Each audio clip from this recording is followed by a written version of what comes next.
Good morning to all. இன்றைக்கி Pandian store review பற்றி பார்ப்போம். காந்திமதிகிட்ட வந்து காந்திமதியோட 3வது பையன் வடிவேல் வந்து பேசுகிறாரு. இது மாதிரி போலீஸ் ஸ்டேஷனில் இப்படிலாம் நடந்துச்சு, நகையெல்லாம் பொய்யான நகைன்னு சொல்லிட்டு நடந்த நிகழ்வுகளை சொல்கிறாரு. காந்திமதி ரொம்ப ஷாக் ஆகி தன்னோட மருமகள்கிட்ட பற்றி பேசிகிட்டு இருக்காங்க. இப்படியெல்லாம் நடக்குமா அப்படின்ட்டு பேசிகிட்டு இருக்காங்க. அதுக்கப்புறம் குழலி வந்து பாண்டியன் வீட்டுக்கு வர்றாங்க. வந்து ஏன் என்கிட்ட எதுவுமே சொல்ல மாட்டேறீங்க, எல்லாத்தையும் என்கிட்ட மறைக்கிறீங்கன்னு சொல்லிட்டு சண்டை போடுறாங்க. இதுக்கிடையில பாண்டியன் வந்து தீர்க்கமான ஒரு முடிவை எடுக்கிறாரு.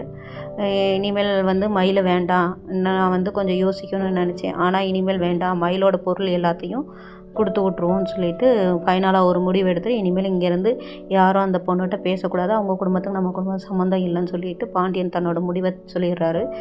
இதுக்கிடையில் மீனா மேலே கோமதி கோபமாக இருக்காங்க. ஏன்னா நகை விஷயத்தை தன்ட்ட மறைச்சிட்டா அப்படின்னு சொல்லிட்டு கொஞ்சம் மன வருத்தத்தில் இருக்காங்க.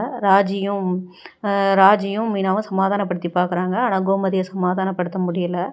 அதுக்கப்புறம் இதுக்கிடையில் ராஜிக்கும் கதிருக்கும் கொஞ்சம் நல்ல விதமான பேச்சுவார்த்தை வருது. அவங்களுக்குள்ள கொஞ்சம் ரொமான்ஸான ஒரு செயல்பாடெலாம் வருது.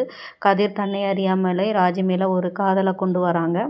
இதுக்கு இனிமேல் வந்து மயில் வந்து பாண்டியன் ஸ்டோர் வீட்டுக்கு வருவாங்களான்றதே ஒரு சந்தேகமாக டைரக்டர் வச்சுருக்காரு.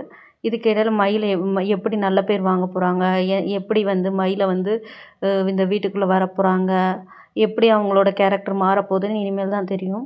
மயிலோட அம்மாவும் மயிலை வந்து வீட்டை விட்டு வெளியே போக சொல்ல ஆரம்பிச்சிட்டாங்க. இனி மயில் வந்து வீட்டை விட்டு வெளியேறுவாங்களா, வந்து அவங்க வாழ்க்கையே வாழ்வாங்களா, வாழ்க்கையில் பொய் வந்து நிரந்தரம் கிடையாது, பொய்யால் ஒருத்தவங்க வாழ்க்கையை கெட்டு போயிருன்னு புரிஞ்சுக்கிடுவாங்களா, அவங்களால சொந்தமாக இந்த உலகத்தில் தன்னோட படிப்பை வச்சும்